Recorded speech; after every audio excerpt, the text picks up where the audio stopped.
Cool beans. Hi, everybody. This is episode number 44 of Going South, our little podcast here in the deep, deep South. I am fortunate and happy to be talking with Dr. Thomas Aiello. He is professor of history and African American studies at Valdosta State.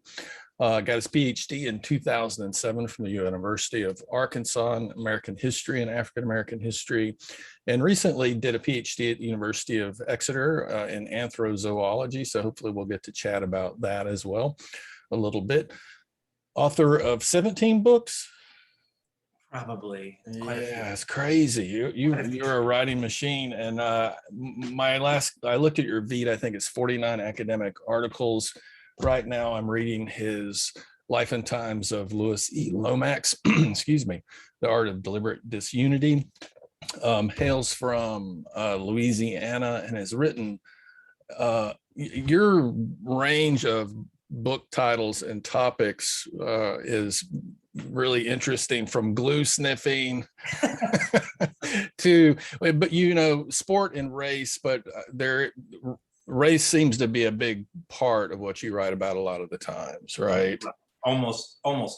Yeah, so I guess that might be a good place to start. Like, how do you go about choosing what to write about? Because you do have this eclectic mix of subjects that you write about. I do.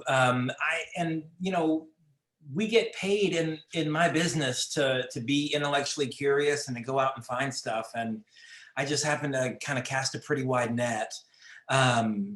If I find something interesting, I kind of go after it. I found the glue sniffing idea because I was researching a different book, and I was in the microfilms of the newspapers, and I found some references to state legislation in the South about glue sniffing, and I saved it, and it piqued my curiosity, and I went down that rabbit hole, and then I just find these rabbit holes and then kind of go down them, which it's a pleasure to be able to do in this business. Yeah, I could see that happening, because the archival stuff I've done, it does that, right? There's a tidbit, an interesting little thing that you want to explore more, and you kind of come back to it. Right, absolutely. And you just kind of save those things, and as soon as you get a chance, you go hunting. Yeah. Well, I think I also wanted to ask you the question that I get asked a lot as a kind of, you're from Louisiana, so as a white Southerner, white male Southerner, right?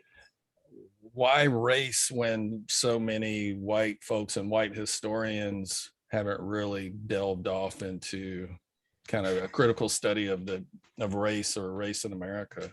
Right. I mean, when you grow up in it, you don't realize what's going on. I grew up in a place that looks very much like Valdosta, a medium-sized southern town. I grew up in a relatively segregated society, but I never thought it was weird. I mean, when you grow up in it, you don't see any difference. And it wasn't until I went off to college and kind of had a chance to kind of look back at my hometown from afar that I was kind of shocked at kind of the way it looked from outside, and kind of how race worked on me, on my family, on the town that I grew up in. And again, I was curious about it. I wanted to know why. And after you start to learn the why, then you kind of get frustrated with that, and that frustration drives you to want to write about it further so that maybe it can change. Yeah. Has that been talking about a rabbit hole, right? Especially for white folks that can, like you, I knew the community was segregated, and this was after legal segregation was deemed illegal, right? Right. But did you have any idea of what you were getting into in terms of how kind of race permeates pretty much all aspects of local and American culture and society and all? Right. No, I mean, I didn't. When I first kind of looked back and was kind of shocked by what I saw in my hometown, at first you just assume that this is an ugly local thing because you think locally first. It was years before kind of I understood the kind of the broader historiography of how race has worked and how it has shaped pretty much everything in American society. And that, my Southern hometown was just kind of one element of a broader patchwork that exists not just in the South, but all over the country. And it works differently in North Louisiana than it does in North Mississippi, but it looks relatively similar. It looks very different in North Louisiana than it does in New York. But there are very much similarities, and race is still one of the defining issues that kind of creates all of those policies. And so it takes a long time to kind of get through that, because racism is not a thing. It's a bunch of things. White supremacy shows itself in so many different ways, depending on region, depending on historical time period, depending on the available laws in an area, depending on voting patterns. And so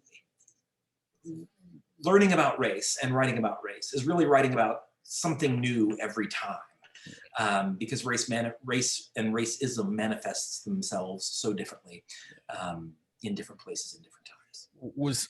For me, there's a part, especially growing up in a military family, there was a part of me that had bought into kind of American exceptionalism, right? Sure. And I've often wondered if folks like Hunter Thompson and the Beats realize that the country's not what we say it is, right? And they seem to be these broken figures that knowledge created an existential identity crisis. And I've seen that a lot with race work. I mean, was there anything like that? Were you always kind of critical in terms of the political landscape of the country, or was it, and what it means to be white in the United States? Was any of that difficult to kind of learn about?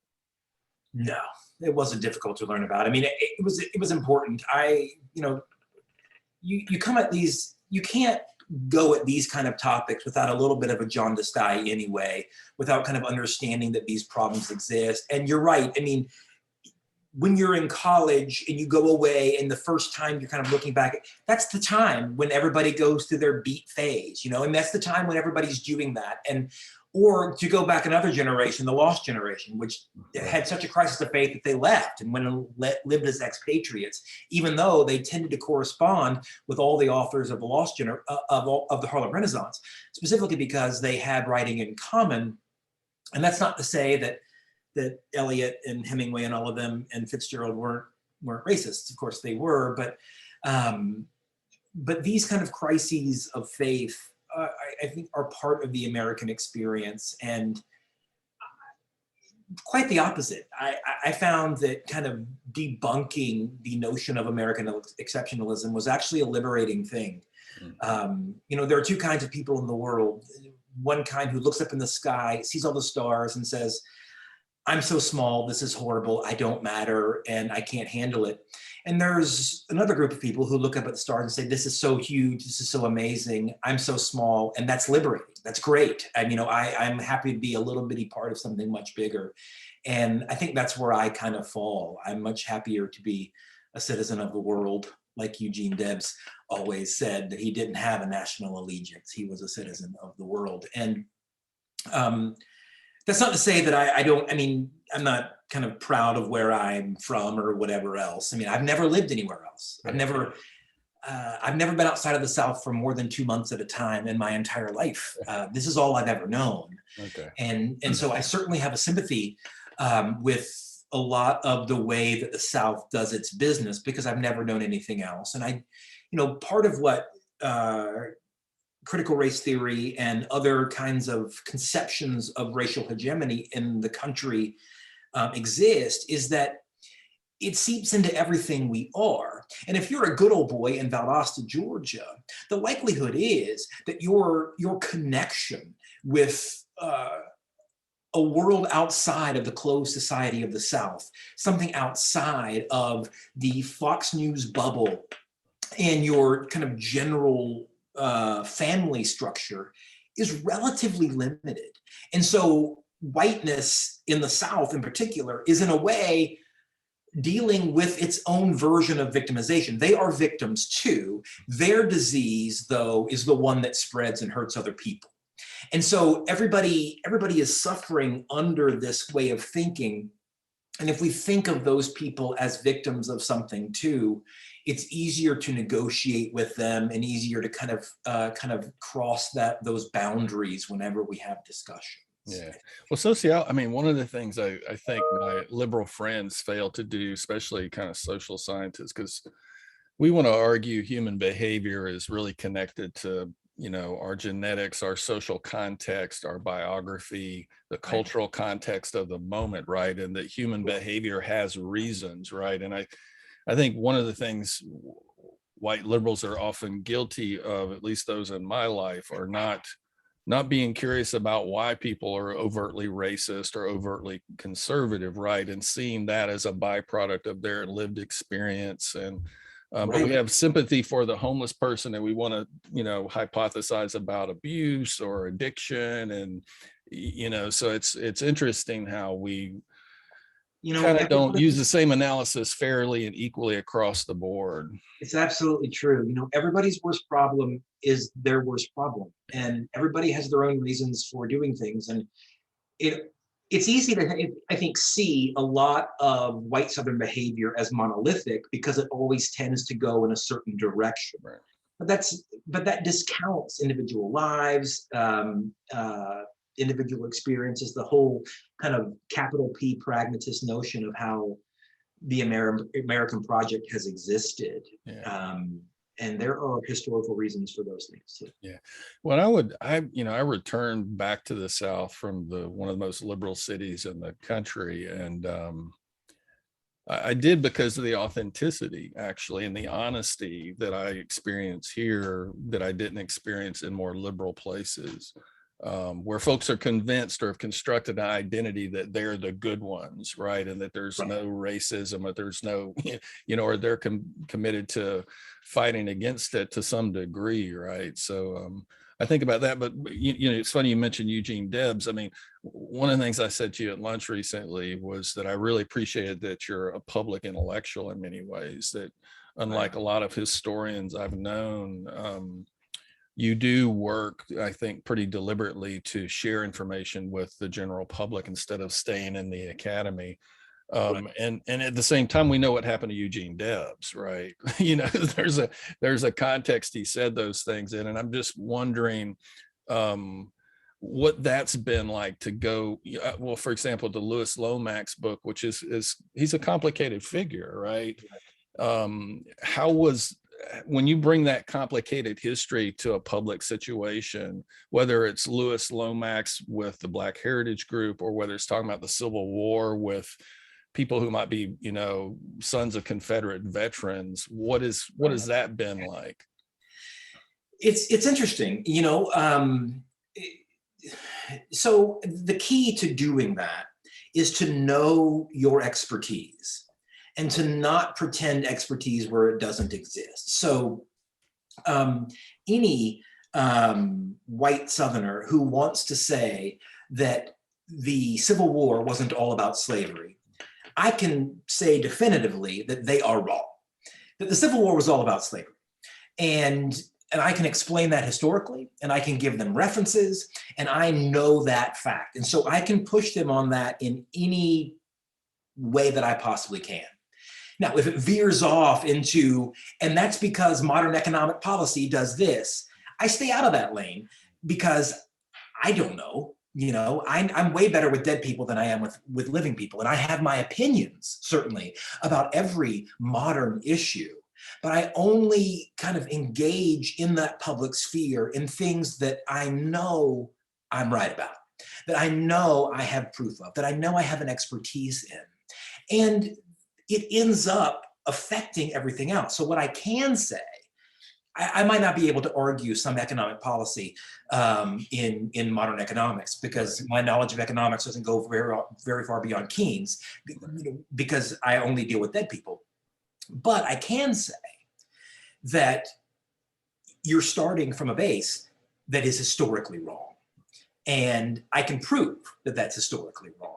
And while there are hundreds of thousands, if not more, white Southerners who fought the Civil War for reasons other than slavery, that doesn't mean that the Civil War wasn't all about slavery. It means that your ancestors got duped and they got tricked by an oligarchy. In the same way that you're being tricked by an oligarchy now into owning certain opinions that actually work against your best interests. That is the story of the South. And it goes all the way back to the founding of South Carolina and the creation of the concept of a capital S South. And I think historians, I don't think they hide in the ivory tower on purpose. I think that normally we just assume that since we deal with dead people, that it doesn't matter to current debates. But it turns out that that's not the case. Yeah, that we don't have to actively draw conclusions about the present to show people why their current positions are historically flawed. And you can't do race in the South and not participate in that debate. Yeah. Otherwise, why bother? Well, and I think that's the thing that I've witnessed locally for decades here of, kind of continued misinformation and mythology, right? Not being challenged publicly by intellectuals, historians or political scientists or anybody else, right? That know it's just fundamentally wrong, right? And inaccurate. So I guess that kind of leads into my other question that I didn't ask at lunch, like, why do you do that? In a way you avail yourself to the public in a way I think other intellectuals and historians haven't. And have you always done that from the get-go? Yeah, absolutely. I mean, when you know the truth about something and everybody around you has it wrong, it's your job to stand up for what's right, and a lot of our colleagues don't think that. No, that's true. They don't. And some of them, of course, aren't necessarily in a position to do that. I mean, if you study ancient French history, your knowledge base doesn't really have a specific relevance for what we're doing in the modern South today. But if you have studied these things, if you know these things and you have the ability to help, I would feel horribly guilty if I didn't use whatever I had at my disposal to try to, educate people about those things. Because, again, I don't understand the way certain funding things work. I don't understand certain arguments for certain things, but I wonder how people's opinions of current events would change if their historical base was correct. Right. And my guess is that it would change quite a bit. And so you got to do what you can. And this is the kind of small way that I can.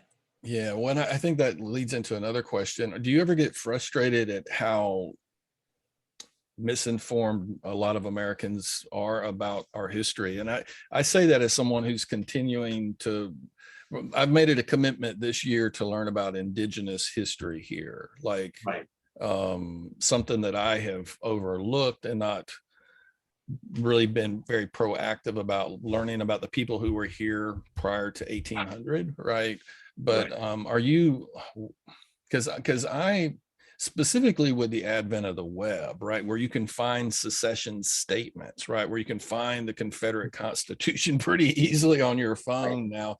I mean, what do you do? I mean, do you feel frustration that we don't have a more sophisticated interest in our history locally and nationally? Sometimes, I mean, but not as much as you might think. I mean, the good guys in the various fights that I witness over race usually have a pretty poor knowledge base for history too. So I think it's very easy to be on the right side of things without necessarily knowing all of this. And I'm sympathetic to the fact that everybody has their own interests and everything else. Yeah. And but When I'm talking about specifically people who are public, making statements, who shape Oh, God. policy, you know. No, absolutely. It's crazy. And even more than that, there are certain places, Georgia being one of them, that has actively taken a role in trying to limit what people can learn about their history, that they want history to conform to the very idea of it that they learned on the kind of the darker corners of AM radio, rather than actually understanding the historiography that exists. And I think it's perfectly fair for people to not make history a major interest in their life. I think what is a problem is when they want to dictate what historians do or what kids can learn. I mean, you'd be so surprised, maybe you wouldn't be surprised, but I think maybe your listeners would be surprised at the lack of basic historical knowledge that our students come into VSU with. That runs the gamut of races, that runs the gamut of areas. I mean, even local history, the things that kind of define who we are to the rest of the country, they don't know anything about. And it's not their fault. It's curricula that is developed. It's institutionalized, right? It's institutionalized, and it's institutionalized by curriculum boards at the state level who are working from a model that has nothing to do with the actual interests of students, and only has to do with how we fund schools. They don't have any expertise. And I think part of it is a fear that if students knew what our history was, that there was a danger for their political positions. Yeah. Well, that's not limited to like secondary education. That's university systems too, right? When you have regents who are appointed by political officials who are not versed in higher education whatsoever, but come out of the business sector, right? That then make decisions for university systems across the country.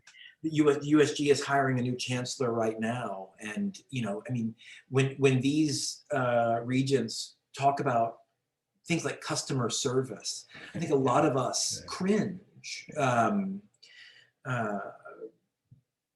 because it devalues, I think, what we do. And I think more and more they're trying to shift the university experience to a technical college way of thinking, where you are going to become a specialist in something, rather than what the idea of universities were always supposed to be, which is we are supposed to give you a holistic knowledge of the world around you so that you can make better decisions, and so that you can think about these things in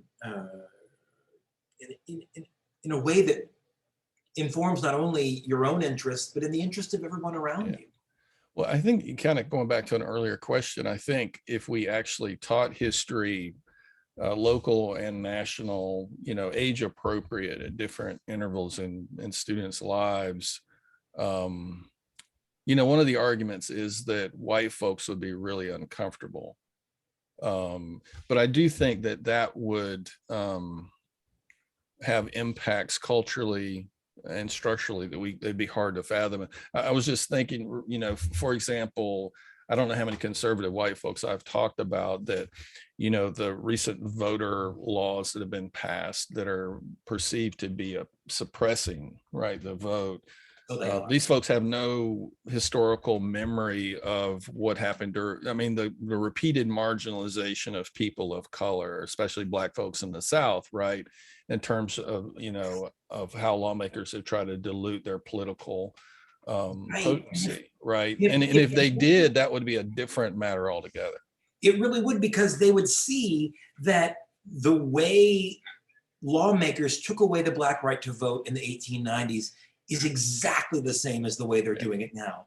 When they passed literacy tests to keep out Black voters, they didn't say, we want to keep out Black voters. Right. They said we want an educated electorate. Right. When they said that they wanted property qualifications, they said, well, people who own property have more stake in the game. When they said that they wanted poll taxes, they said, well, we need money to fund the infrastructure to create elections. They never said we're doing this to eliminate the Black right to vote, but the Black right to vote was completely eliminated. And everybody knew, despite those arguments, why they were doing it. Right. they don't see that they are the exact same people doing the exact same thing 100 years later.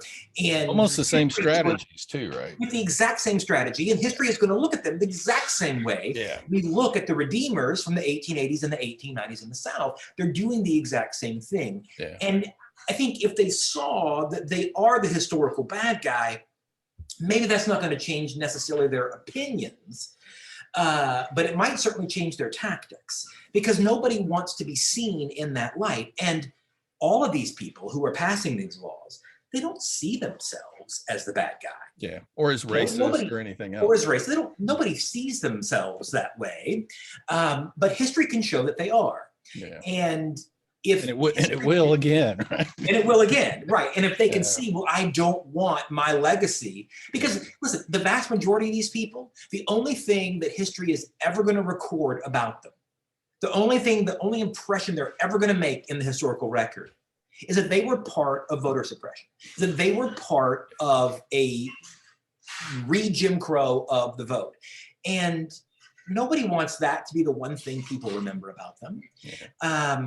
But they don't know that because they don't understand what happened in the 1880s and the 1890s. They don't know that retrenchment because they are still living with a lost cause mentality that popped up at the very same time that said, well, no, actually the South, the white South was actually good before the Civil War. Yeah. And these kind of things do create long-term problems. Yeah, I think it's, I mean, if we can just sit on this point for just a second, you made a really important one that I hope folks will ponder if they hear this, is just that folks never really said deliberately what they were doing, right? It was always framed in a way that was, you know, good government. Yeah, right? Good government. I mean, I think when I was doing research on desegregation here, very few white folks would say we don't want our kids going to school with black kids. And well, so there were those people for sure, right? But a lot of people were talking about school choice. Right. You know, so. No, absolutely. I mean, when Georgia got its first segregation law, when they segregated the railroad cars in Georgia, the argument that they used was they referred to various incidents where black riders on first-class train tickets were pulled off the train and beaten up. Yeah. Because people didn't want to sit with them. And they argued, well, if we segregate the train cars, this will protect black riders from white abuse. And if you frame it that way, then it sounds like, well, I'm doing something nice. Right. Right, absolutely. And of course that had nothing to do with what they were really doing, but that's the way it was framed. And people fall victim to these frames. And I think what a lot of white Southerners don't understand is that they have been falling victim to rich white people's frames since day one. I mean, the vast majority of people, 80% of the population in 1860 in the South didn't own any slaves. They didn't own slaves. It wasn't because they weren't racist. It was just because they were broke. Right. It's because a small group of rich white people who owned all the means of information told them that no matter how shitty your life is, that you'll at least be white in the end. And they bought into that because they had nothing else. Right. That is exactly what rich white people are doing to them today. Right. And in the 1860s, that led them to go fight for a cause and die for a cause that they had no vested financial interest in. Right. And today, it's leading them to poor schools, broken roads, and everything else because rich white people, no health care, they don't want to expand Medicaid, all the kind of things that would work for their interest because an oligarchy of wealthy white Southerners have told them that this, through Fox News, through the darker corners of AM radio, that this is best for you. And it's understandable why they buy into that. I mean, everybody wants something to hold on to. Everybody wants to be part of the winning team. I mean, I don't begrudge them that. But history can show that they are being tricked. And at every moment in Southern history, that trick, which has continued unabated since the first white indentured servants were told that they were better than the black indentured servants, has always worked against their best interest. Always. Can I ask about, because is it a trick or is it a statement about the depths of white supremacist ideology and how deeply it's internalized? because my grandfather was a sharecropper, and I remember meeting him when he was dying, and he was very clear that we were poor as dirt, but we had him. I remember pinching his skin and going, "We got this right." That you get my drift versus, because it seems to me that white supremacist ideology internalized is the wall that white folks can't, traverse in order to recognize our interests are with folks of color most of the time. Yeah, right. There are two ways to answer that. The first is that poor white racism manifested itself in the early 20th century in radical politics. Overt unionization, the fight for the Grange, the fight for the wheel, other kind of farmers unions, the Southern Tenant Farmers Union in 1890 was designed specifically for white radical politics. We might be racist, but we also hate rich people.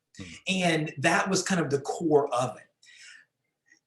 That has gone away. All of the we want to unify around our poverty has gone away, and said we'll just identify with rich white people because that's the only kind of thing we've ever won in the South.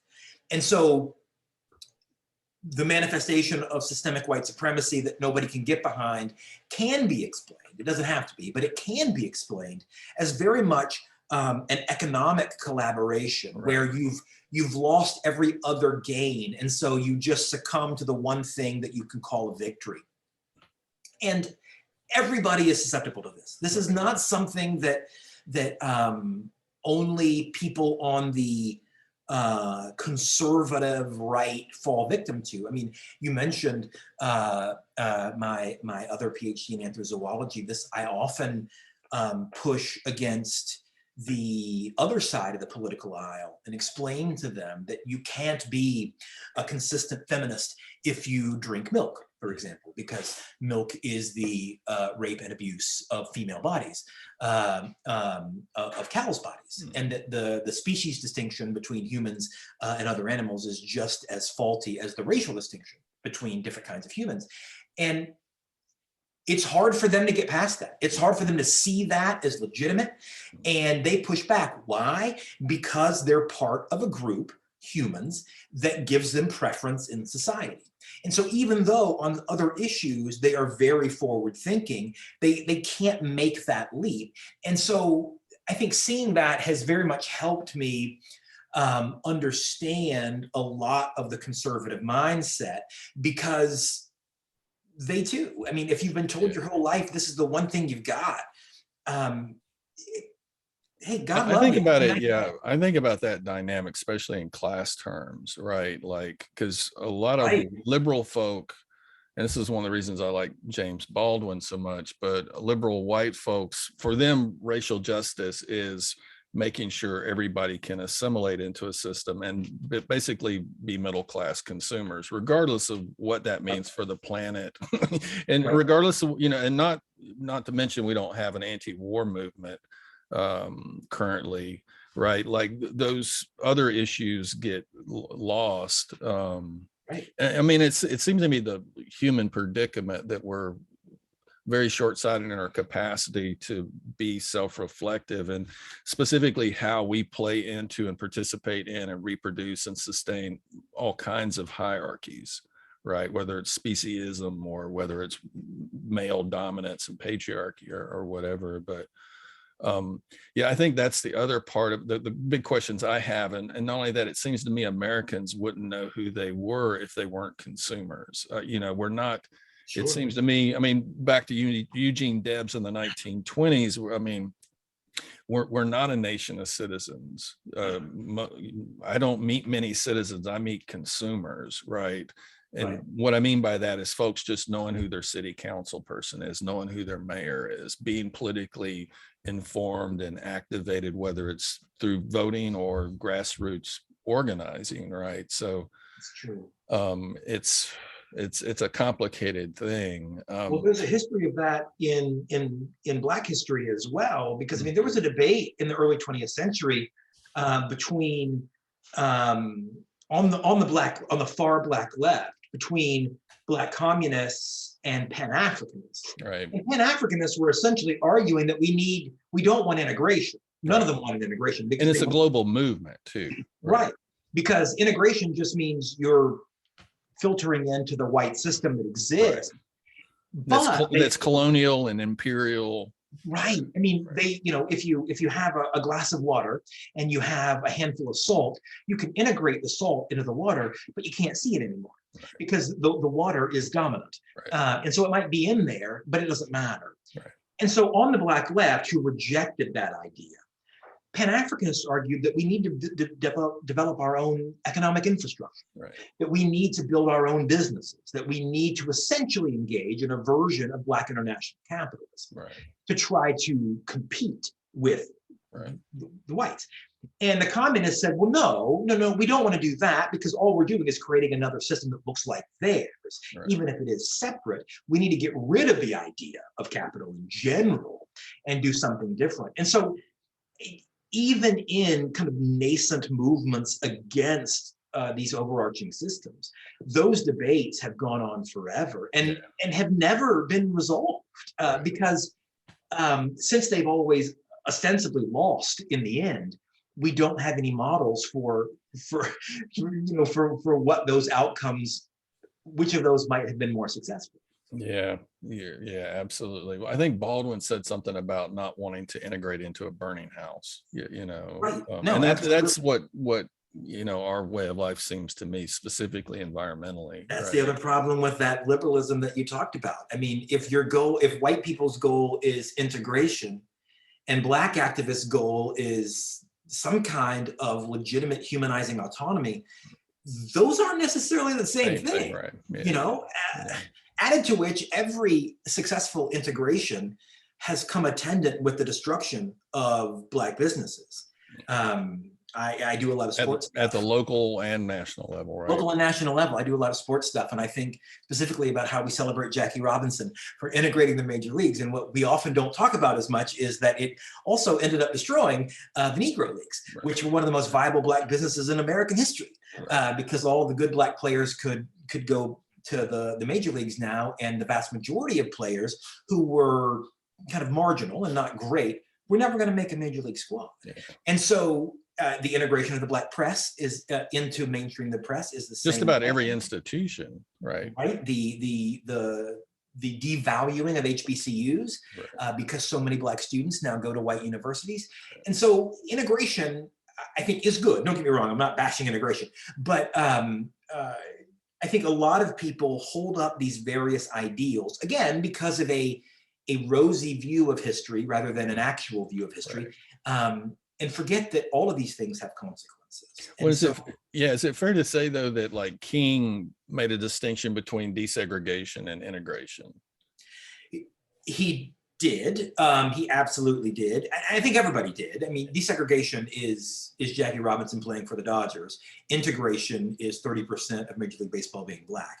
And King is another great example because King is certainly not monolithic. I mean, right, his post-Voting Rights Act life from mid-1965 until his death was so much different and so much more willing to challenge white status quos in a way that most white people who love to quote him don't realize. His was a learning process as well. He died in his early 40s. I mean, he was younger than we were when he died. I mean, I still certainly haven't finished thinking about things. And so, I mean, he was a work in progress as well. Yeah. I mean, I think his thinking, I would say this about Malcolm X too, right? Kind of evolved, right, in terms of, well, and I think that was because of 15, 20 years of movement participation, right? And seeing the responses to it. And being willing to talk about U.S. militarism, which created alienation from Black clerk, the whole. Right. And we have to remember that when Brown comes down in 54, that's the same year that Malcolm X takes over Mosque No. 7 in Harlem. Yeah. There was no Vietnam in 1954. We had already been done with the Korean War at that point. It was one of the only times in the 20th century we were in a relative state of peace. I mean, things start to change relatively quickly. 1954 is also the Battle of Dien Bien Phu, when the French finally go down in Vietnam and we decide we're going to start getting involved. Right. we're also in the Cold War. We're also in the Cold War. That's right. And we're also in the middle of the Cold War. And if you live in segregated Valdosta, Georgia, your biggest problem is your lack of medical facilities, your lack of school, your lack of these kind of things. It's hard for you to see beyond that. Every time you suffer local problems, it darkens the glasses that you're wearing to the broader world. And so the way you fix that is to start attacking these local problems, as King was doing from the Montgomery bus boycott forward. And every time you gain one of those victories, you allow people's glasses to unfog just enough for them to see that their situation is part of something much larger. And it gives them the opportunity to say, well, wait a second. Farm subsidies are a real problem in the South. We need to fight those. War in Vietnam makes no sense. Right. I mean, our freshmen right now at VSU have never lived in a world when we weren't at war. Right. I mean, they weren't born for 9/11. I mean, their entire life. And because of that, they never think about it. Yeah. Because it falls into the background.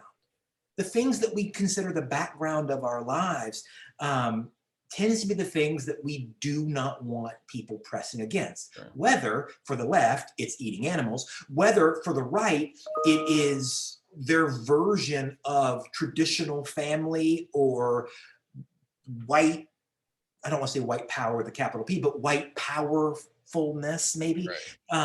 And it makes sense. And I think the goal, especially for a public academic who understands that the vast majority of people that you end up talking to, whether you see them as the good guys or the bad guys in any fight, haven't read all of the literature. And in many ways are responding to the culture around them, is to meet everybody where they are. Because even the people who are doing the most harm don't think of themselves that way. And most of that is the result of ignorance. And you don't want to say ignorance in the public space because you don't want people to think you're calling them ignorant, but ignorance in the traditional sense. They just haven't read that much. They have very specific life experiences to Valdosta.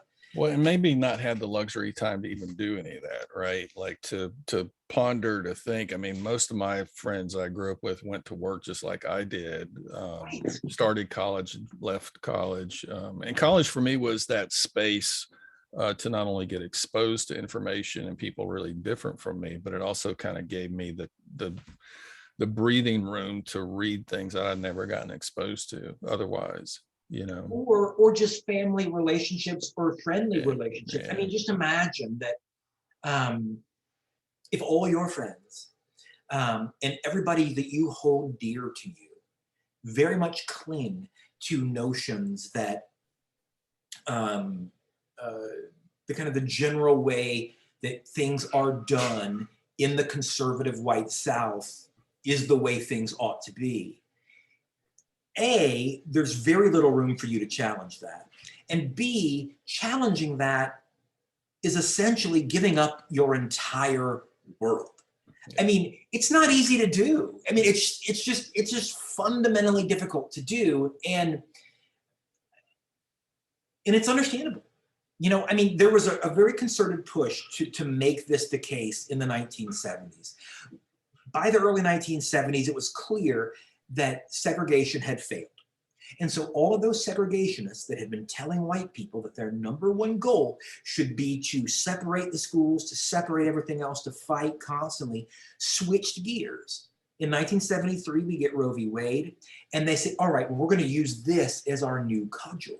Right. And they get everybody on board on this new thing and then use it as a racial vehicle for everything else. Because whether we're talking about abortion rights, gun rights, or anything else, white supremacy is at the heart of all of those.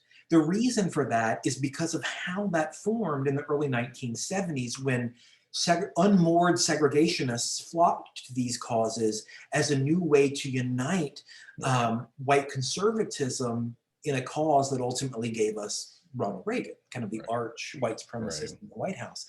And I think if you told most white Southerners today, Ronald Reagan, you use that phrase, Ronald Reagan, the arch white supremacist in the White House. Good luck. They wouldn't understand that, because they don't understand his white supremacy. They don't understand kind of the horrible things that he did, because we're taught to celebrate Ronald Reagan as the kind of the new freedom fighter. Yeah. And in the stakes game that we create in modern rhetoric, it's hard for people, I think, to accept that if you bash this, then we can't agree on anything. It's just the way it is. Ronald Reagan, committed horrible war crimes with Iran-Contra. Right. He killed hundreds of thousands of gay people by not caring about AIDS. He deregulated everything to the point where only white business owners were affected. He drove an entire generation of white people into poverty and resegregated half the country. He was a terrible guy in a lot of ways. And once you kind of explain that historically, people who like Ronald Reagan assume that they themselves are being attacked. And so when you do that in a public, in a historical setting, that's all you need to do. That's his value. In a public setting, you also need to say, well, he also did some beneficial things. To say that those bad things existed doesn't take away the fact that he did win the Cold War. It doesn't take away the fact that he was able to kind of generate public opinion numbers that had never been seen since Franklin Roosevelt. He is the last white conservative non-incumbent to win a presidential election. No white conservative incumbent has ever won a presidential election since him and will never win again. 1980 was the last time any white conservative non-incumbent has ever won an election in this country. And that's never going to happen again. Can you say some more about that? Because people are going to hear this and they're going to say, well, what about Donald Trump? Donald Trump, he won by the Electoral College. Right, so the majority of the population, the same could be said of George W. Bush, who lost the popular vote as a non-incumbent. The country is not with these people. And even if you win the Electoral College by the system that we employ, it's clear that the vast majority of the population is not with you anymore. 1980, the last time a non-incumbent white conservative won a presidential election. And it's never going to happen again. And if that's the case, and you know that, when somebody tries to tell you that the way you're living your life does damage to other people, or the way that you're constructing your culture around you is ugly and does bad things, your first response is going to be retrenchment. That's totally understandable.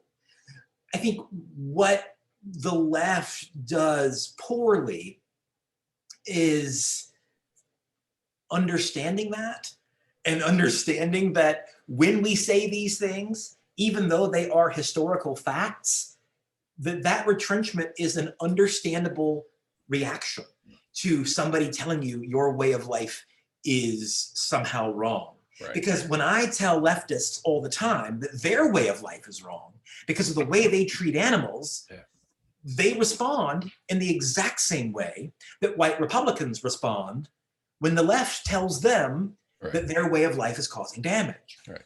And so we can't... I just say the left is typically a little more polite. Maybe in some case, you know what I mean? They might be polite, but the effect is... But yeah, you're right. The same number of animals die. Yeah, and in the same way. Yeah. Yeah, and, and I think too often, because we've divided ourselves into camps, I think the political left also does a really bad job of admitting that there are plenty of reasonable arguments for a lot of white conservative positions. It is not unreasonable to argue for local control. I happen to disagree historically that local control tends not to work out for dispossessed groups. Right. But there's an argument to be made for that that is not stupid. There is a reasonable argument to make for deregulation. I think it's a terrible idea. I don't agree with it, but there's an argument to be made that's not stupid. There's an argument to be made that's not stupid for eliminating abortion. There is an argument to be made that is not stupid for low tax rates. Those kind of things exist. And so I think what happens is too often we get into these paradigmatic fights when history tells us that good arguments can be made for lots of different things. I think there is very little good argument to be made for fighting in Afghanistan. You know, there's very little good argument to be made for not arresting the people who killed KJ. There is not a good argument to be made for racial disparities that exist in easily quantifiable numbers that we can show people. There are no good arguments for that.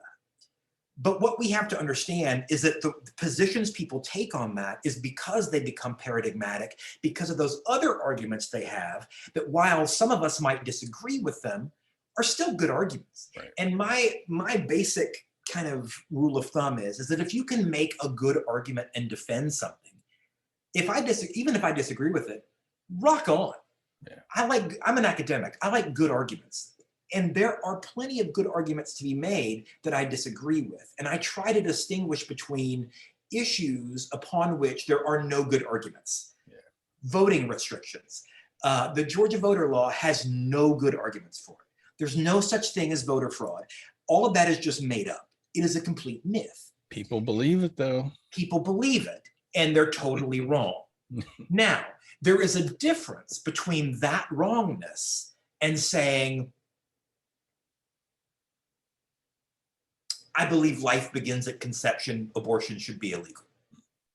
Those two things are different because life is a murky concept that anybody can define in different ways. You can make that argument, right? You can make that argument in good faith, and even if I'm going to end up disagreeing with you, I think that's a totally reasonable position to take. I don't like it, but I think it's an argument that can be made.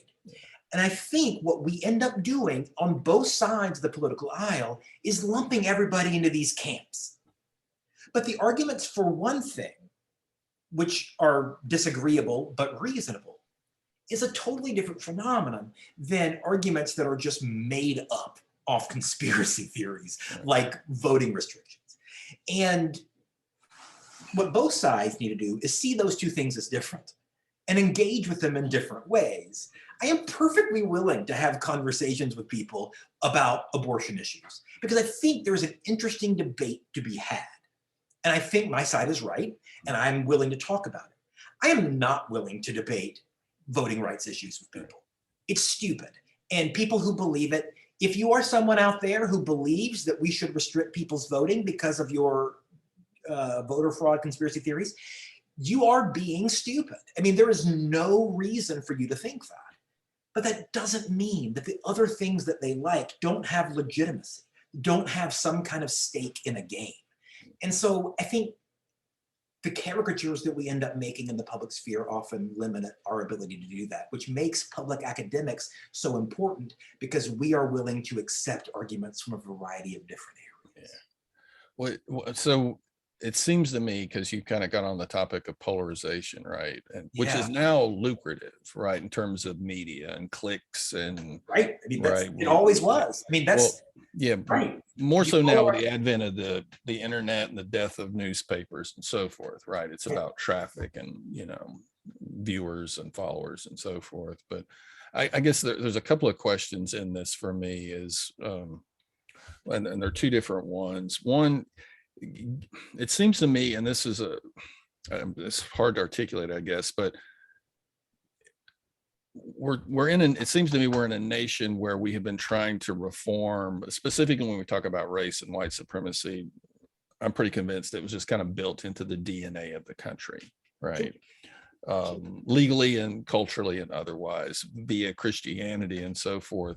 And, you know, and radicals will say, look, you know, it's not that these systems are broken, because I hear this from my liberal friends a lot, that they're broken and they need to be fixed and reformed, right? um, Others of us would know they're operating exactly how they were designed to, right? And so one question, I guess, is what does redemption, reconciliation, racial healing, whatever you want to call it, racial justice, look like in a society that was built, with white supremacy engineered into almost every aspect of it, right? Right. And then there's a question of, now we have this deep polarization. Something else you said to me at lunch that we agreed on, that we're both deeply concerned about the trajectory of the country and this polarization. And it's very reminiscent of what we know of the Weimar Republic. I would mention Yugoslavia, right, where even at the local level, even at family dinners, the political discourse is so contentious, and we have othered and dehumanized and each other to the point where I don't see a lot of people reaching out and trying to do what you just described, of right, having a discussion that doesn't dehumanize somebody or isn't smug. Or so there's two different things here. So that question of white supremacy kind of embedded in who we are as a nation, and then that question of how does one intervene in a society that's in trouble. right, yeah. To the first question, I mean, people have been debating that forever. Yeah. I'm just wondering what you think about it. Yeah, from the earliest attempts at immigrationism back in the 1830s, when their argument was, we can't live here, we've got to go back to Africa, we've got to go create an autonomous Black state out in the American West. All of those kind of things that were originally debated. Frederick Douglass always pushed back against that and said, no, the Black Americans' place is in the South. Yeah. And he always said that we matter here in a way we don't matter anywhere else, because they need us here. And this is where we can get the most concessions. The reality is there's no such thing as immigrationism anymore, and there's no way to create autonomous states. Reconciliation. That word's not really a good word, right? Like it seems to me, truth and reconciliation, right? Like as flawed as South Africa was, right, and is. But because what a good idea, right? Yeah, because what I've always argued is what we've had repeatedly, largely because of social movements, is consolation, not reconciliation, right? So basically, the dominant group concedes to the demands around women's suffrage, around labor unions, around gay rights, around civil rights, right? Without frames it as a them. Yeah, and it's a political policy and political reform. I mean, one of the things I think a lot about, and I was thinking about as I was reading your book on Louis Lomax and some of the stuff he endured locally as a little boy, right? All those folks that spit on children desegregating schools have never come forward and said, we were wrong. Like, I've never seen a mass of white folks of my parents' generation, right? And I was on the cusp of this, stepping forward. And it's also not the South. I've argued for years that if we had some serious racial progress and transformation, Southerners would be glad we lost the Civil War. We would have a holiday for when, we basically surrendered. Versus this. Does that make sense? Those are two fundamentally different things in the state of affairs we find ourselves in. Right, it's true. And I think one of the big problems is whenever you say something like reconciliation, it is an acknowledgement of wrongdoing that I don't think people want to make, and I don't think is totally necessary. I don't know a lot of people. Of course, nobody has anything to apologize to me for. I'm a white Southerner. I'm man. But I wouldn't need someone to apologize to me. I would need them to do better. I think a lot of a lot of this problem is linguistic. Reconciliation was one of those. What's another good one? Privilege is another. Yeah. Even though privilege is a concept that we use in Black studies for a very specific purpose, in public, it comes off as something else. It comes off as saying, well, you have these things, and nobody wants to hear that. When I tell people that they have human privilege, they don't want to hear that, even though I do tell them. And I think there is something instructive there.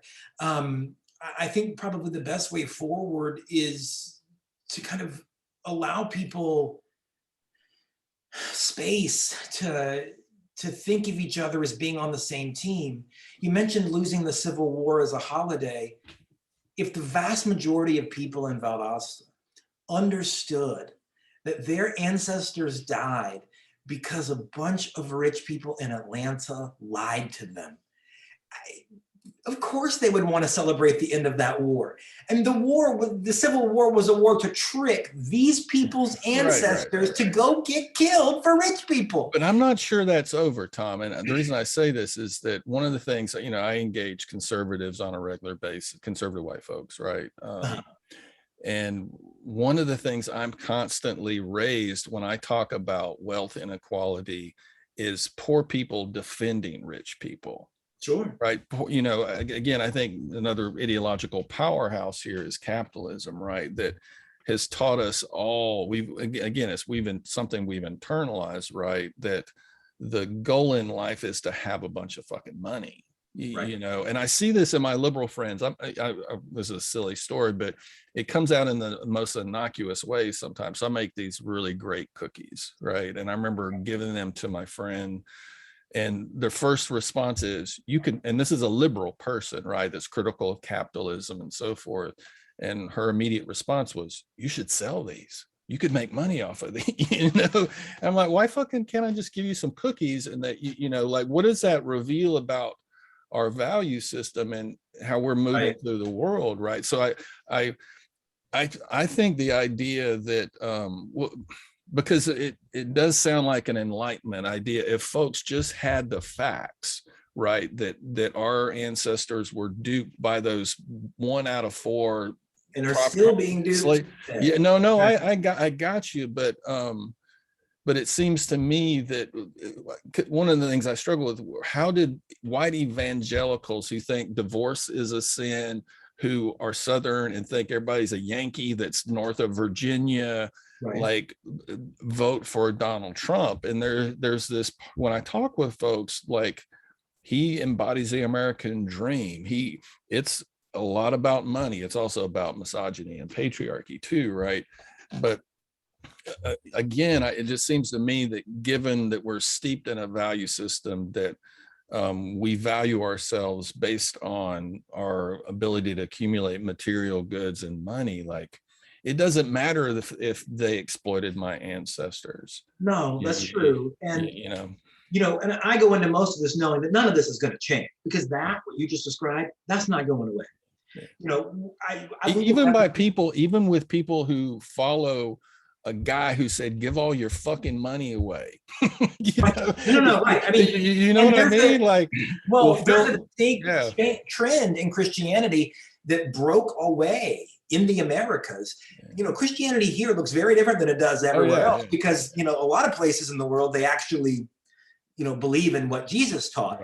They don't do that in America. That's not to devalue anybody's faith who's listening, whatever, you know, God love you, whatever. But American Christians have nothing to do with Jesus. I mean, all of those things, you know, they don't believe in the virtue of poverty or anything else, because American Christianity, ever since the First Great Awakening, has always been tied with individual success. And it looks very different than the rest of the world's Christianity because of that. I don't think that is cause of anything. You know, I think that is just another symptom. You know, I think a lot of times religion gets kind of blamed for this. And I think a lot of, especially on the left, we blame evangelical Christianity. People forget that Martin Luther King was an evangelical Christian. Yeah. You know, so evangelical Christianity is a tool. It is not a vehicle. There are some amazing, without evangelical Christians, we would not have desegregation. Well, I would also argue, you know, you can be a liberation theologist and still be evangelical. Absolutely. Absolutely. You know. And again, the historical turn for all of that comes in 73 with Roe v. Wade. I mean, that's when all of that changes, when all of those disaffected evangelical segregationists say, let's go do something new now. And they broadened it to an entire country because every place had women's issues.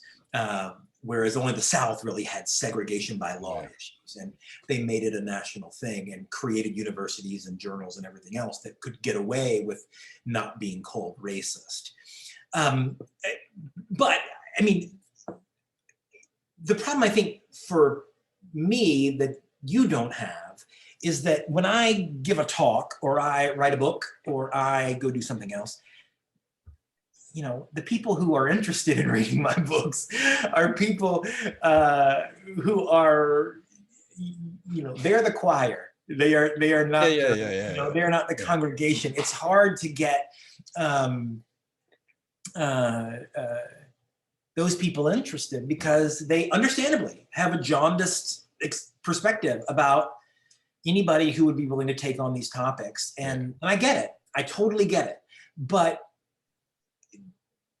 to answer that second question that you had, I mean, the biggest problem is that nothing has ever been solved by a Facebook chat or a Twitter feed or something else. And that's where we engage. Nothing has ever been solved by AM radio. Nothing has ever been solved by cable news. And we don't have a lot of spaces where people can talk about these things without feeling attacked.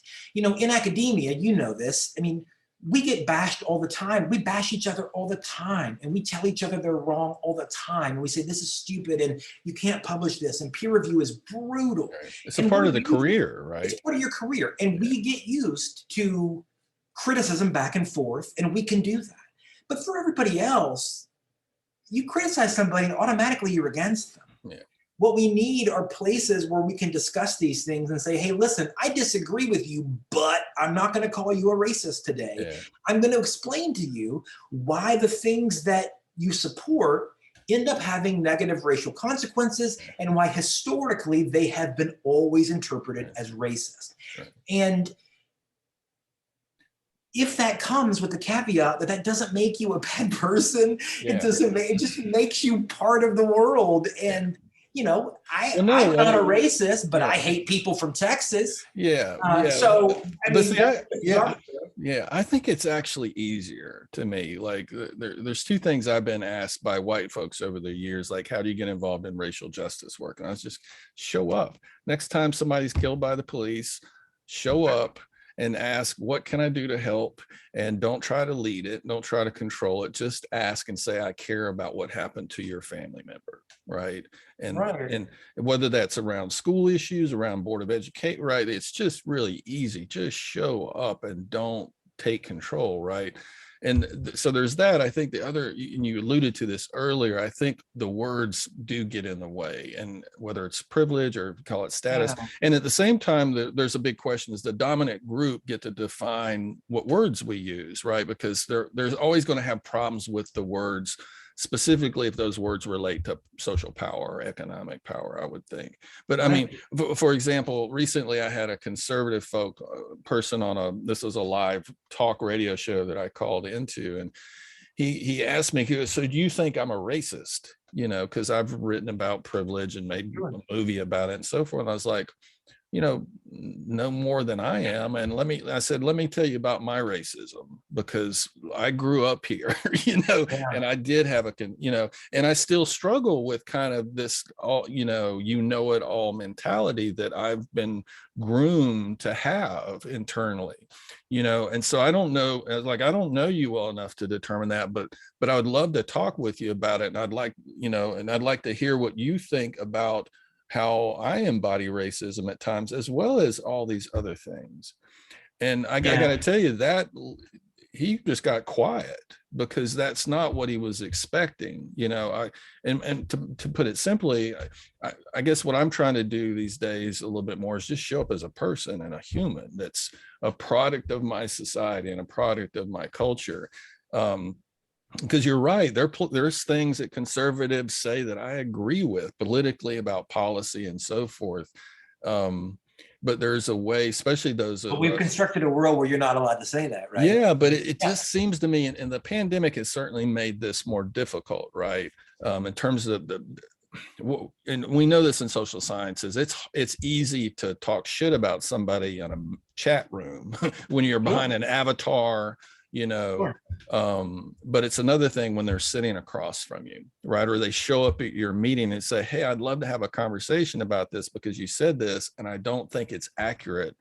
You said these other things that I agree with, but this is kind of a big deal.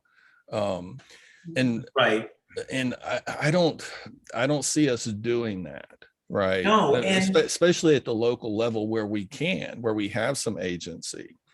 And there are real barriers there. I mean, that your way is way better than mine, because when they ask, do you think I'm a racist? I say, no, I know you're a racist. And that's not a good way to do it, because racism isn't an opinion. Racism is just a historical fact. And, you know, I mean, there are just, you know, historical ways, you know, if you vote for racist, if you do something racist, if you vote for racist people, then that makes you a racist. And that's just a definition. I mean, you know, and that's probably not the best way to do it. But I think of things in terms of definitions. But we don't even talk about what definition we're working from before we have a conversation. Like, what does that mean, right? Well, right, yeah. Most people don't really know the actual definition of racism. They think there can be like reverse racists, which is not a thing. Literally, by it is to them. But it is to them. I mean, it's not by definition. They're using a word that doesn't mean what they think it means when they say that. Right. And again, that's not their fault. That's poor dissemination from the academy. We should be doing a better job of that. But you're right. I mean, I wonder. I mean, the one time I've had success at that is in Louisiana, when I wrote a book about non-unanimous juries in Louisiana. Forever, you were allowed to be convicted by only 10 of 12 jurors. And if just the 10 of the jurors said you were guilty and the other 2 said you were not guilty, you went away. And that's the way most of Louisiana's prisoners got convicted. It gave Louisiana the highest incarceration rate in the world. And almost all of it was racially motivated. The whole reasons for it are racial. And I wrote a book about that. And the guy who ended up picking up that book and kind of starting the movement to fix it was a radical right-wing former district attorney in a small parish in Louisiana who didn't like it, who said, that's not fair, who said, I was taught this my whole life. I didn't know the historical origins of it. Right. This doesn't sound right to me. I want it changed. Now, when he wanted it changed, he didn't want it changed specifically because of racial justice. Yeah. He wanted it changed because he saw this as government overreach. Right. And a conservative is normally kind of predisposed to be on guard against government overreach. But we got to the same place. We went around the state giving kind of lectures with each other, him arguing from one side, me arguing from another, trying to convince people to go out and vote for this. Right. And it worked. Now, does everything have 2 different ways to get to the right issue? Of course not. Of course not. But if we can find, again, good arguments, I will happily take a good argument I disagree with over insanity. And the problem we have in getting together is that more and more one side is drifting toward insanity, because there is no good argument for voter restrictions. There are no good arguments for lizard people or whatever else. I listen to these folks daily, and there's a move right now in Georgia to have an audit process similar to Arizona, right? Even though Homeland Security, the DOJ, our state, there's no good argument for that. Well, I got you, but folks are convinced, right? that there has been voter fraud in some regards. And my thing is, you know, and the argument is, if there's not any voter fraud, why not do the audit? What's there to hide, right? And there's a part of me that's like, if there was a third party that didn't have a partisan viewpoint, let's do it, because I figure we would find out a lot of Republicans probably cheat in rural areas. Right. No, You better be careful. Be careful what you ask for. By right? arguing what do you have to hide by letting us do an audit. But makes no sense. Yeah, it's not a good argument. Right. Well, no, I got you. And, you know, they don't ask, I've heard folks, and I haven't shared this with them, like why the left thinks it's silly to do an audit. Well, you're, number one, your candidate was talking about voter fraud when he was running for office. Right. Like he's planted the seeds. The establishment Republicans have said there's been no problem. The DOJ, in fact, your candidate's own DOJ guy, attorney general, got in trouble because he didn't get on the bandwagon, right? So there's a real good argument why the left doesn't want to fucking audit, right? You know, but at the same time, these folks are adamant, like in a religious fervor. And you said this earlier. I think as humans, we're the most dangerous when we're certain and when we think we have God on our side. And these folks are certain and have God on their side. You know, of course, you know, I mean, the reason the Southern Civil Rights Movement worked is because a group of people who were certain and had God on their side, thought they had God on their side, were willing to go after it. So that's not always a bad thing. But I think what they don't understand is that when they do this crazy shit that has no good argument, it hurts all the other things they care about for which they do have good arguments. Because I am going to be less likely to take your other things seriously because you've proven that you'll just believe anything. And it hurts your ability to argue for lower tax rates. It hurts your ability to argue for local control because the kinds of people, me, who would be willing to say, all right, I'll hear you out on that, won't hear you out, because the minute you start talking about lizard people and voter fraud and everything else, you lose all credibility. You have none left.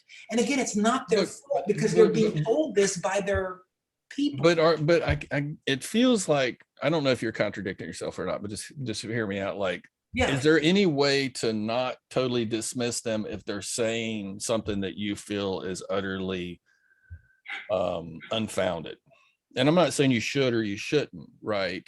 I don't want to. No, I don't want to dismiss them, but I mean, it's so. I mean, I try to bend over backwards. Their credibility is questionable in your eyes, right? Right. I mean, I try to. I mean, like I said, there are lots of things that conservatives believe that I do not believe, but that I am perfectly willing to agree that there's an argument to be made, and. Because to me, this isn't rational. This is, you know, you have folks who've been listening to white male conservative radio for 30 years that has been telling white America that you're being victimized, your life, your country's being stolen from you by immigrants and by, these folks are terrified, they're losing their country, right? These folks have no historical analysis whatsoever. I don't know how many times, and I know you don't have an answer to this, but it's funny because the folks I'm engaged with will talk about, you know, race is over. We got rid of slavery, but they have no idea debt peonage or the lynching era or all the sterilization program, eugenics or disenfranchisement or mass incarceration. We go down the list, right? Especially when we talk about mass. And not only that, you know, we're not even talking about the people who were here that our ancestors took this place from, right? Even though, and I did this last weekend, I stopped at, if you ever go up North 75, stop at the first rest area above Lenox, because they have a historical marker to the Battle of Brushy Creek that was put somewhere in 1958. It's now located there, where we just basically brag about killing the Indians who were here. Like it literally says that, you know, but we and again, my folks, I grew up with people going out in corn. I think we talked about this at lunch, going out in fields and finding arrowheads. I mean, those are physical artifacts that there were people here, right? and shoe boxes of these things, not to mention what's in the woods that didn't get cleared, right? We've got hardcore evidence that were people here, but we have a mythology and a story that these founding fathers that were in love with freedom only for them, right, came and created this place. I mean, it's a big one, you know, and it's not rational. And I don't think facts matter. When Trump got elected and I was in Portland and all these white liberals are going, you know, how in the hell did he get elected? I was just like, welcome to the South. The facts, historical facts are kind of irrelevant. And it's not, like you said, it's not folks' fault. If it's not institutionalized, right? If it's not taught, people don't know anything else. I do go back and forth on it though, you know, in the 1850s, if you were a rural Southerner, the average that you would have gone beyond your household was 10 miles. Yeah. You never would have been able to, I mean, your access to knowledge. And that's a big trip. 10 that miles. was a big trip, right? That was a big trip, which means that it's going to be far more easy for you to be duped. Yeah. Because you didn't have, people today have I got access. And it's, I go back and forth about being willing to sympathize with them as being uneducated when they have these things at their disposal. But we don't seek out that which disproves what we believe. That's true. If that were the case, everybody on the left. Selection bias is real among all of us, right? No, right, absolutely. I see that with animals every day. People don't want to know what they're eating.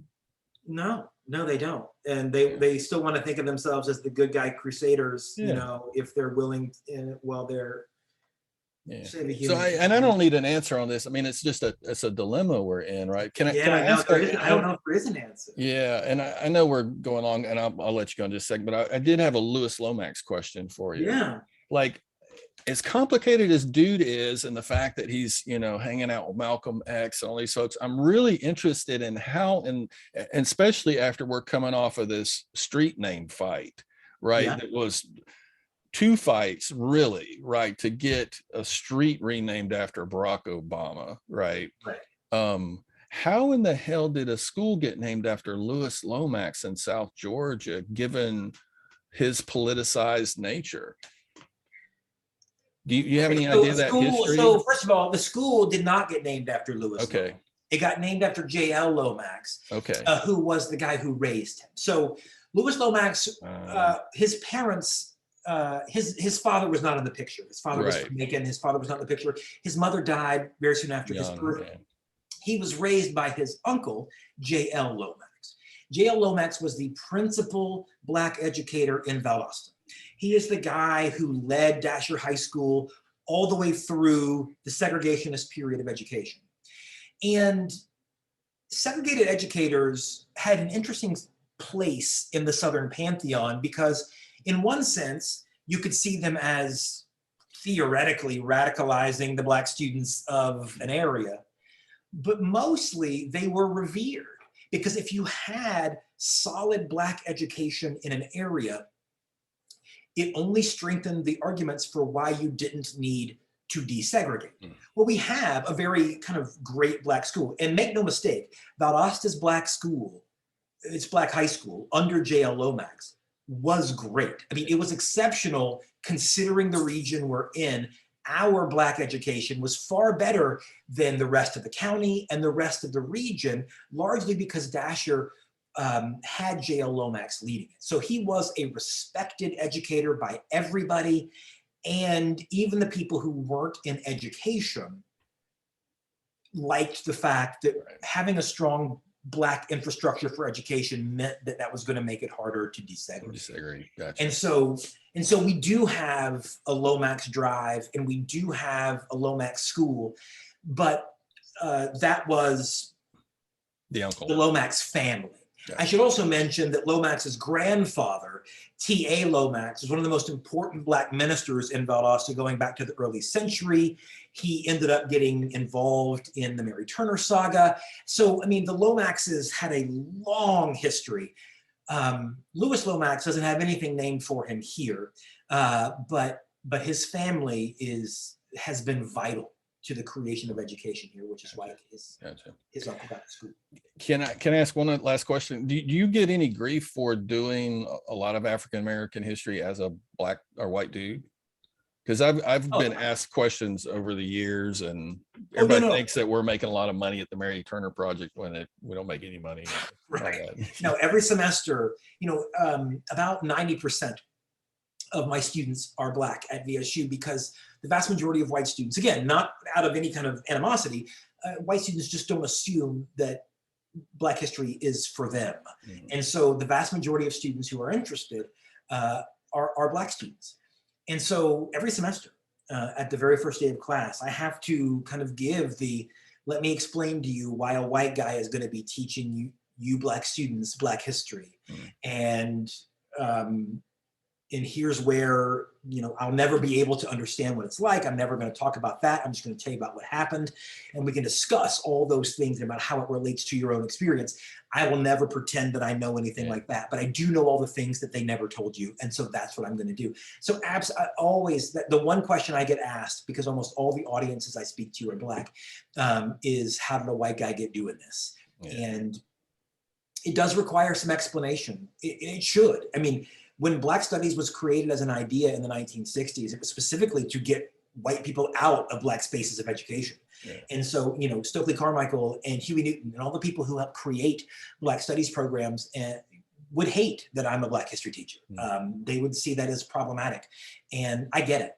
Mm. And so what you have to do is acknowledge that and explain that you're talking about the history, not about the experience. Yeah. And once you do that and allow the students to kind of fill in their own experiences into those gaps, it makes for a kind of a collaborative effort, and it gets them on board. But it does. It requires. I mean, and it should. People should be skeptical. I want. Yeah, me too. Yeah, me too. If Black audiences weren't skeptical of a white dude doing this, there would be a problem, I think. And I very much want that skepticism, because historically speaking, that's the way it should be. But over the years, you try to develop answers that reassure people. And once people understand that you know the facts, and that you don't have an agenda, that you're just here to talk about what happened, they're okay with it. Yeah. You've got a couple of books coming out too, right? One's on Kinderlu, and what's the other one about? It'll be a while for the Kinderlu thing. The next book I have coming out is about a guy named Alambe Brath, who people might not know about. Harlem radical to the far left of Malcolm X, part of the strain of Caribbean radicalism that critiqued everybody as too white for them. He was also a cartoonist, and so he did a lot of criticism of the civil rights movement from the Black left. And not only does this book tell the story of him, but it also includes all of his cartoons, which is going to be really cool, and is going to restore his name, I think, to the narrative of civil rights that we don't always have. I also have a book coming out later this year on the history of basketball, which is a little bit different verb, but I'm very much a sports person. And actually, the only spaces where I have long, meaningful conversations with people on the political right, because they tend to avoid the academy, is sports. I mean, that's where we all come together, because we have the same logo on our shirt. And I think that's one of the real places where these kind of things have been solved over the years in a lot of different ways. And but I have a book on the history of basketball coming out. And then in the next year or two, there'll be one on the history of Kinderlu. Of course, Kinderlu, very near Valdosta, was home to a notorious first convict lease camp, and then a debt peonage camp run by a local family who killed dozens of Black men and women on the area that is now a residential neighborhood. An affluent. An affluent, absolutely. I think there's a golf course out there too, right? There's a golf course too, right. But it started off as a convict camp, and one that ended up receiving multiple indictments from the federal government for all of the murders that took place there. It was one of the most notorious racial hubs in this region since Andersonville, frankly. So, I mean, There's a lot of ugly history on that land out there, but there'll be some stuff about that. You have any idea when that's going to be out? Because I think you told me at lunch, but I can't remember. I don't. It hasn't even been sent off yet because there's one further case that requires National Archives stuff, and ever since February of last year, the National Archives have been closed, and so I haven't been able to get that one case to finish it off. But it might be a while. But of course, most of it is complete, and certainly probably within the next year or so, I will give some talks on it to kind of let people know about the interesting story of Kinderloo. I mean, there are lots of interesting kind of hidden stories about race in the area that often kind of get buried that it's good for people to know. Yeah, absolutely. When you also have a book on Mary Turner that's probably going to get published. We're at an hour and a half, so I want to like wrap it up if that's okay, because I don't want to keep it any longer. But if we can maybe do this again, because I'd love to talk about that. But I'd also like to talk about anthrozoology, when you became vegan. Absolutely. I'm happy to come back and talk about animals whenever you want. That's my favorite subject to talk about. So. Okay, sounds good. Well, I'm going to stop the recording, and I appreciate. Thank you for doing this, and read his books. They're great. So I can be found at you can look me up at the university email. You can find me if you ever want to ask questions or anything. I'm happy to talk to anybody. So. And I don't take offense. If you hate anything I said, I'm not somebody who gets offended. So and you're at thomasaiellobooks.com. And thomasaiellobooks.com has a contact form as well if you don't want to use university email. Yeah, and I'll put your web links in the description of the video. Sure, that'd be great. Cool. Tom, thanks for today, man. No problem. Great. I'm gonna pause this and we'll chat.